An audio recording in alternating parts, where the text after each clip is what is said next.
पिलामाने आज आम एक नुआ विषय एक वीडियो देखिबा। तो चलो ए वीडियोटी को स्टार्ट करिबा। पिलामाने कहिलो आमे जल को केउ केउ काम रे व्यवहार करू। हाँ ठीक कहला तुमे। जल को आमे पीवा पाई, रसोई कार्य पाई, गाधोइबा पाई, लुगा सफा करिबा पाई, गछरे पानी देबा पाई, बासन सफा करिबा पाई इत्यादि काम पाई व्यवहार करिथाउ।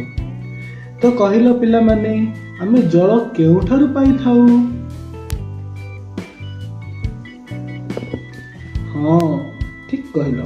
जल आमे नदी, पोखरी, कूओ, नलकूओ, समुद्र, झरणा, वर्षा बा बादल ठारू पाई थाउ।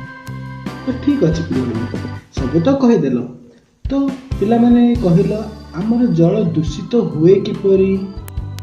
तो आज आमे पढ़िबा जल किपरि दूषित हुए। प्रथमे आमे देखिबा नदी, पोखरी और समुद्र जल किपरि दूषित हुए। नदी जदि गाई, गोरु एवं पशु माननकु गाधेइबा, कलकारखानार व्यवहृत दूषित जल नदी रे मिसिले नदी जल दूषित होइଥାଏ। नदी जल रे लुगा सफा करिबा द्वारा, नाଳ नर्दमार पानी नदी को छाड़िबा द्वारा, गणेश पूजा बा सरस्वती पूजा पर व्यवहृत मूर्ति और आवर्जना को नदी रे भसाइले मध्य नदी जल दूषित होइଥାଏ। आहुरी मध्य अछि पिला माने नदी रे जीवजंतु एवं मनुष्यर मृत देह को पकाइले मध्य नदी जल दूषित होइଥାଏ। जमी रे दिया जाउथबा रासायनिक सार वर्षा रे पानी सह मिसी जाई नदी रे मिसिले मध्य नदी जल दूषित होइଥାଏ।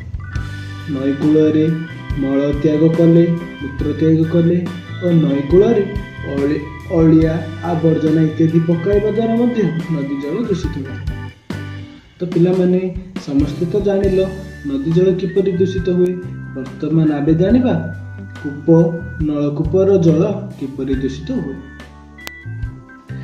कूओ बा नलकूओ पाखरे लुगा सफा करिबा द्वारा, बासन माजिबा द्वारा, कूओ रे अलिया आवर्जना पकाइबा द्वारा, कूओ पाखरे पायखाना तैयारी कले मध्य कूओर जल दूषित होइଥାଏ। आउ गोटे इम्पोर्टेंट पॉइंट पिला माने कूओ रे घोड़णी न देले पाखरे थिबा गछर पत्र और डाल कूओ जल रे पड़ी ताहा पची कूओ जल को मध्य दूषित करदिए। वेल पिला माने आज हम पढ़िले जल आमर केउ केउ काम रे व्यवहार हुए एवं जल हमको केउठारु मिले एवं जल दूषित हेबार कारण गुडिक आज पढ़िले। तो आगामी वीडियो रे आमे देखिबा जल दूषित हेले हम कोन कोन सब असुविधा हुए, एहार निराकरण एवं एहाको किपरि आमे पानी उपयोगी करि परिबा ताहा पई मु अन्य एक वीडियो नै आपण मानक पाखको पुणी आसी। तो पिला माने आज पई एतिको वर्तमान मते विदाय लियंतु। नमस्कार, जय हिंद। आशा करुच्ची फ्रेंड्स यही वीडियोटी आपण मानक बहुत भल लगी थी। यदि भल लगी ताहले यही वीडियोटी को लाइक करंतु जाफल मु जानि परिबी आपण मानक एमिति का वीडियो भल लगुची।